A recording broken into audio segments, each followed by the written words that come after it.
This episode of Gripping Golf is brought to you by Sycamore Ridge and Senior View. We're about to shoot a shot.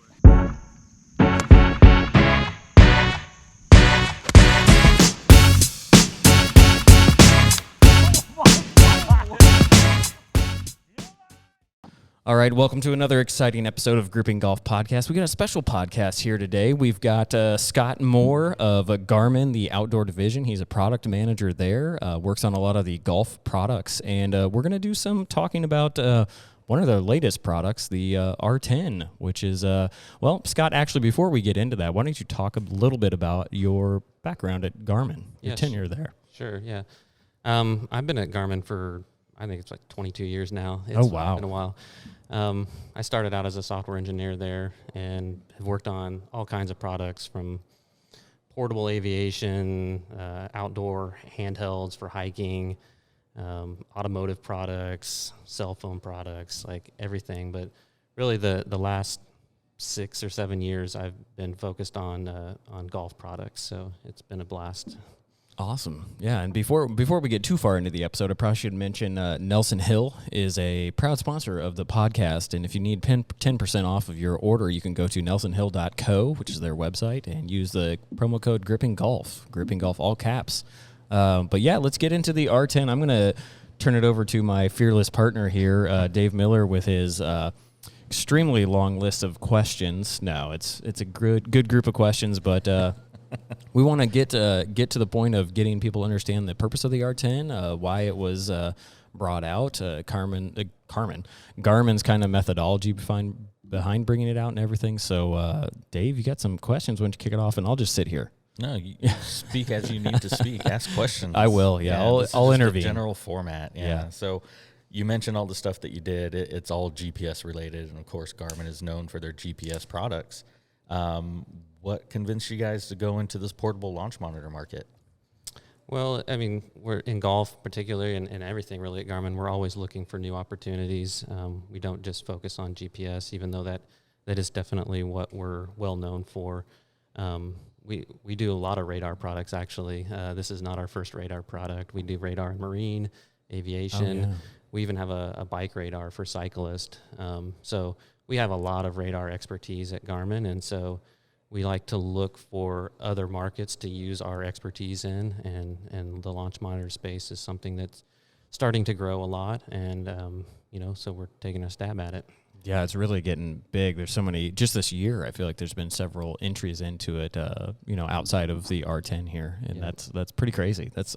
I hadn't even made the correlation to all the radar products that you do necessarily already have in the Garmin lineup. I totally didn't even think about fishing at all, of the fact that you're probably shooting down and seeing how many fish are below a boat or whatnot and stuff like that. That's pretty. Didn't even think about that. Yeah, same. I get so focused on golf. I'm intrigued by the cycling though. I'm like, how does that work? Well, there's a bike radar. It sits on below your seat, and it can tell if there's cars approaching you, and so it then warns you. You can use one of our other bike computers, and it'll tell you it's who's coming, and it flashes and everything. So yeah, it's a safety thing. That's pretty cool. That's Good gosh. Yeah. I probably need one of those. Right. Or people need one when I'm on the road, probably. I can't ride a bike down my driveway without wanting to die. So and it's downhill. It is downhill. Yeah, you're right. Yeah, imagine going back into the garage. It's not going to work. No, thank you. Yeah.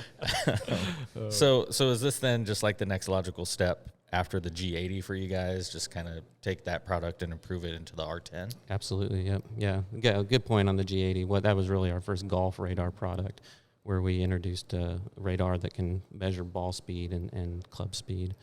And really the R10 is just taking it really fully to that launch monitor space, that market there, which is like you said, growing.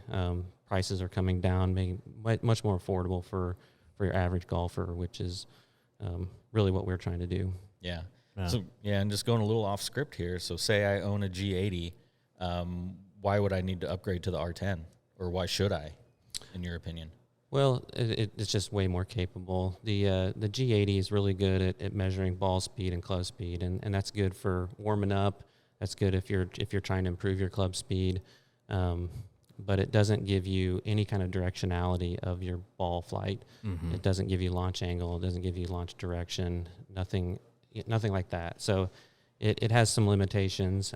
It's really good at what it does, but R10 takes that to the next level, where if you wanted a lot more data about your swing, we can provide that with R10, and we can provide the ball flight as well, which then opens the door up to golf simulators. Yeah. And so that's the fun factor that comes in with this product. So people want to buy it because they think it'll, hopefully it'll help them become a better golfer. They can evaluate their swing, but what they're going to be using a lot is, playing around a golf with their buddies. You can take it to the driving range, or you can use it in your garage. Okay. Yeah. Great. I mean, that kind of lends directly into this question, who specifically is this product for? Is it for a more casual golfer?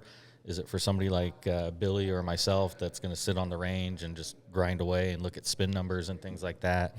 Or is it, who is the target market for this?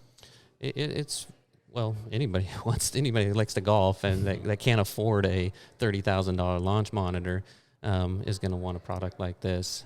It like I said, opens a door to data that you never had before, unless you went to a trainer or you had access to one of these high-end launch monitors. Right. So it's really more for your average golfer, your weekend golfer, your everyday golfer. It's people that are out on the range a lot, and giving them data points now to go with that time on the range is very helpful. Making that range time more enjoyable. They're not just sitting there killing themselves, hitting ball after ball, and not really knowing what they're doing differently at each shot. Mm-hmm. And then for like me, I love to play golf, but I didn't like to spend a lot of time on the driving range. But with this product, it makes driving range time more enjoyable. And so I've hit so many more balls this year because of this product, just going to the driving range. Yeah, I think it for me, what I see and I guess what I'm hearing you say is you can have this feeling that you hit a great shot, but now you have a device that tells you that you did hit a great shot, and you can correlate that to your maybe a little bit of your conscious mind and your subconscious mind of what a good shot truly feels like with validating those numbers. Absolutely, yeah. That's a big thing, because I think a lot of times, for me, I think knowing your spin rates, someone that's a single digit handicapper, you can get some additional yardage out of that, but you might not understand that, too much spin on your driver is taking away distance and whatnot. And when you see those numbers, you might start going, oh man, okay, maybe I do need to tweak my shaft. Maybe I do need to make a subtle change or strike the ball more on an upward motion with my driver specifically. So, yeah. Cool. Yeah. Okay. So, I mean, going a little out of order from what I sent you, but how, we talk about it, gives you all kinds of numbers. How does it work? You said it's a radar.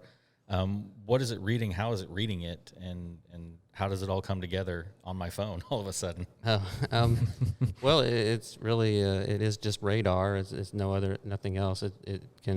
Radar is able to detect movement and speed of that movement. And so we can measure the ball speed. We can measure the club speed. We can see, basically regenerate a 3D view of your club path and your ball flight. Out there on the range, it can see the ball for 50 meters. So we can start to see all that and then start taking measurements of those different angles. The one thing, and I think this is a question you're going to ask later, but I'll just kind of naturally go into this, is that spin is the one thing that we can't measure right now. It is something that we have to use all these other data points that we are measuring to come up with what that spin was. And so that is something that is constantly being looked at in ways that we can measure it. But right now it is just a calculated thing.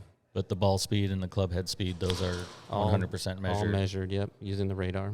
Wow. It's fantastic. And then just to go on, I mean, what you were asking about how it gets to your phone, we have Bluetooth in this. And so after you've paired and connected to your phone, it just sends that data over to it, and we can display it there. Mm-hmm.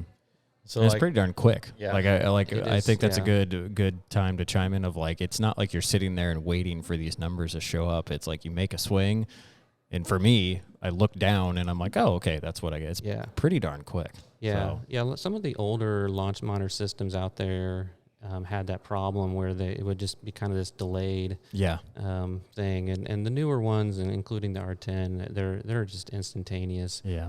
And, you know, there's a feature on there, I don't know if you've tried this, where you can turn on the audio to speak one of the metrics. And that's really nice, especially when you're hitting it like in your garage or something, and you just want to focus on one thing. Like, I'm worried about my club path. I'm swinging out to in, and I just want to try to fix that thing. Mm-hmm. And so I don't need to keep looking at the screen. I hit, and then it immediately tells you what that club path is, and then you just start getting in a groove that way. You just hit the ball, get the feedback immediately. So yeah, then you can stay focused on working on one thing. Mm-hmm. You know, instead of if you're like me, you're trying to fix 3 things or 10 things on the range at the same time. So maybe it is like data overload in a way. There's so many there's a lot of data, points, and it's a lot for a golfer to try to fix all at once. So just focusing on one thing is nice. Yeah, Sure. definitely. It made me, when you were talking about how they would have to load the information, I do remember being like way back and like hitting drivers at, you know, a big box store or whatnot, and you'd be like, hit it, and you'd go and you'd re-tee the ball, and then all of a sudden those numbers would appear, and you're like, oh, okay. But it was, you know, 30, 45 seconds or maybe a minute before they'd all load. So it's come a long ways. And that's really important too in a golf simulator to be able to instantaneously see. Otherwise, you hit it and then you're waiting for the screen to update, and you know, that instantaneous is important. Yeah, if you would want to go rapid fire like Bryson on the range. Like, ball. Yeah. Can you keep up, launch monitor? Yeah. All right. So you mentioned this is a growing market. There's several competitors that were first to the market, talking like Flight Scope with their Mevo. Rapsodo's got their version of it. Sky Caddy's had a couple versions. What makes your product stand out in this market? Yeah, there's quite a few out there than that $500 price point, and the R10 just provides way more data points that allow you to get that full ball flight. That's the big difference, and that then enables us to do a golf simulator. And I don't think there's any product really at that price point that does a full golf simulator like we do. Mm-hmm. Yeah. I will say one of my frustrations, and I've owned a Flight Scope Mevo, and it was fine. And I had the Rapsodo MLM, but it doesn't work with Android yet. And the great thing about the R10 is it runs through your app. So if you have the app on your phone, it works. Yep. Yeah, and that was a big. I purchased the Rapsodo late last winter because they said it was going to be coming to Android by January, and by March I ended up selling it. I'm like, I'm done with this thing. I didn't even know that. I didn't know that you had that thing. I did. Oh, wow. It was super frustrating. So I think it's great that it just runs through the app. Was it an episode of Gripping Golf Podcast that made you want to buy it because they were on the show? No. Okay, interesting. You could have said yes. No. Well, I thought, so what I was thinking I was going to use it for was to also put a radar gun on my daughter for pitching. Oh, yeah. They Right. got their start in the MLB. Yeah. Exactly. And so that was the whole purpose behind it. But I'm an Android guy. So, Yeah. you know. Just make the leap. Come to the iPhone world. No. Go to Apple. No, that would Right. be taking a step down. Just like our hot dogs. We're going to have to fight over this one. Oh, gosh. Oh, gosh. All right. So tell us, what is your favorite feature of the R10? I love the simulator aspect of it. Definitely, that's a fun thing. I think probably the thing that I found the most useful from a training perspective, though, is that you can set your phone up to record every one of your shots, right, and it automatically clips that and saves that with that data. And I find that to be the most useful way to figure out what you're doing wrong with your swing. Like, you can look at the data and say, yeah, my club pass out to in, but why? And so looking at your swing and seeing that, you can start seeing, oh yeah, this is what I'm doing wrong. Yeah. And so that's been the most useful feature for me as a golfer, just out there on the range, hitting balls and seeing, okay, well, this is what I'm doing wrong. That doesn't always mean I can fix it, but definitely a cool feature. Yeah, it's definitely a great feature. I mean, something that I think people need to do their homework, though, too, because a lot of times, you know, the golf swing, what you think you need to do to correct something that's actually counterintuitive. You want to do the opposite of it. Yeah. For me, it's like I need to get the club more on plane when I'm coming into the ball, so my attack angle and whatnot. Well, I need to be finishing lower to get that. And so it's literally opposite of what you would think. Mm-hmm. And so I think it's really good to be able to review, think about it, and then do your research and figure out what actually could change that thing that you're looking to do in your golf swing. So that's definitely really nice to be able to pair the data, visually see it, and do that. And it's easy. You just clip and it comes with a clip, right? Yeah. To put it on your bag. Yep. Comes with a little phone mount that you clip to your bag, set your bag up right behind you, get it positioned, and then you just swing. You don't need to keep going back and adjusting anything or hitting the stop record button. Right. It just does that automatically, and it's really convenient. I lost my clip. You Uh-oh. Oh, It's no. all right. We'll figure that one out. Dang it. Your son probably has it with his iPad No, charger. I probably just dropped it somewhere. I do that from time to time. So you mentioned the simulator aspect. That's the Home T Hero, correct? Yeah, the Home T Hero is the one that Garmin created. We used all of our cartography data that we use on our other devices to generate 3D courses that you can play in. So basically every course in the world, it's over 42,000 that we have. You can go play a simulator round of golf in. So which is awesome because you come out here and play Sycamore Ridge and practice your home course, or you can go play a famous course. You can go to Pebble Beach and play that if you want to. Yeah, that's pretty cool. I didn't do this, but I played a course I hadn't played in in 20 some odd years. I was like, oh, I should get my R10 out and like literally play it in game plan. And unfortunately I don't have an indoor net or a mat, so I can't do it. But I didn't have time to come all the way out and hit balls and everything, but it's a good idea. It could really put together strategy specifically if someone's wanting to prepare for tournament round or whatnot, to understand what club to hit, where they'll potentially be, and then their approach shots into the greens. Pretty cool. Yep. Yeah, I'm not sure my soul can handle me also losing a tee ball on number 3 virtually as well as in real life. It's not quite as painful, but you do still are having the same frustrations in the virtual world as you do in the real world. Definitely. Yeah. You should put like 2 jars, and like here's all the balls you're starting with, and every time you lose one, you put it in another jar, and you can't touch those. Right. You just have to go throw them in the water somewhere. Yeah, exactly. Like I said, my soul couldn't handle that. I know what we'll do. You do it at your home, and I'll do it at my home, and we just give each other balls. Okay, that works. That works. So the simulator, the Home T Hero, does that come with the app when you purchase it, or is there a subscription? That is a subscription base, so it's either $9.99 a month. So if you just want to use it during the off season, you can do it that way. Or if you want to have it all year round, you can save some money and just do the $100 a year subscription. Nice. Okay. And so, in your opinion, do you feel this is a better option outdoors, or is it better indoors, and why? Oh, it's definitely better outdoors, and it kind of goes into what I was mentioning earlier with the radar technology. It can see the ball further, and the farther we can see the ball, the better we can do at estimating and calculating that spin value. So you'll definitely see an improvement when you take it outdoors, for sure. Okay. I'm pretty sure there's people that have 50 meters that they could hit a ball inside, right? And put a net all the way down there. They'd hit it every time. You've got a big big shed somewhere, yeah, with a big giant barn. net. Yeah. What are you doing out there? Just working on my driver. Working on my game.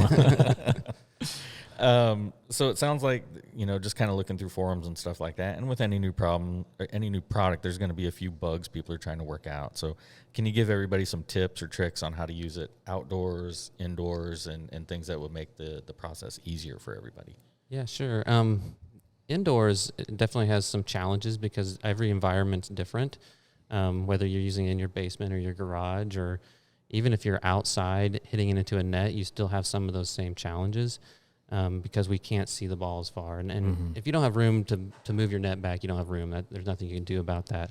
But there are some things you can do to improve the accuracy. It's really important that you're squared up with the target line. Yeah. So the target line is going to be based on what's perpendicular to where that R10 is pointed. So you can get that squared up. And this is true even outside, but it's going to make a bigger difference indoors as well. Where that thing's pointed is important, but where you are to that is important. And I think that's the part that people forget. You're like, oh, I got that squared up with that flag out there.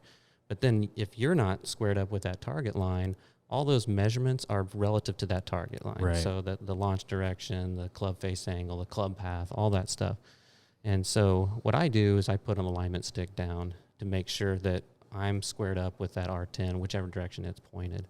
And actually, the tripod on that thing makes it really easy to do that because the back leg is the line, and then you can just put that straddle the first two legs of that tripod over that alignment stick and get it pointed up there. So that's one way. I've seen forums. People are using lasers to do it as well. That's a great idea. Because that gets you squared up, and that's going to give you better results. Yeah. Then there's some things indoors that you want to avoid. You definitely don't want a fan going. Like I said, radar measures movement, and so there's going to be a lot of interference if there's a fan in your room going. So you want to avoid that. Wow. I hadn't even thought about that. Yeah, so. Same. Is there a minimum distance to the net that you need to be? We recommend 8 feet. Like I said, though, the more the better. You're going to get that better accuracy. Is there and this is just kind of going off the reservation here, but is there a color of net that works better with it? White versus black or no, color doesn't affect anything with radar. Okay. I just didn't know. Yeah. You never know with the cameras and things like that. Yeah. So. There's things we're learning. I mean, we were developing this product for over 2 years and trying to test it in as many different places as we can, but now that it's out in the wild, we're finding, weird places that people are using it and how they're using it. I saw a picture on a forum. Somebody cut a hole out of his drywall to get the R10 a little bit further back.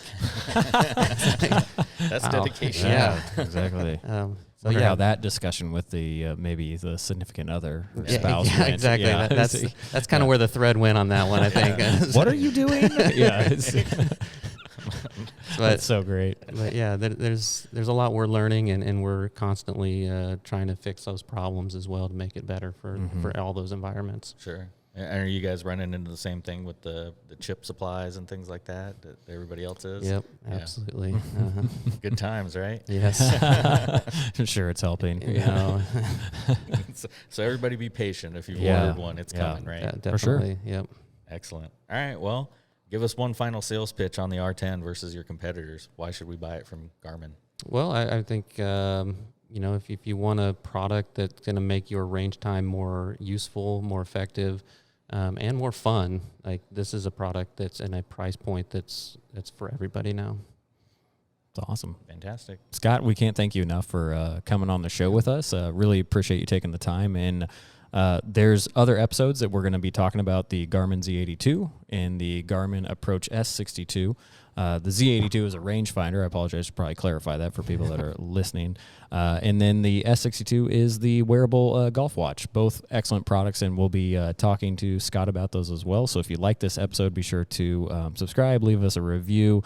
Check it out on YouTube as well. We'll drop in some photos of the R10 being used by the best people in the world, GrippingGolf Podcast. And then same thing with the Z82 and S62. So, Scott, thank you for stopping by, and I really appreciate your time. Thanks, guys.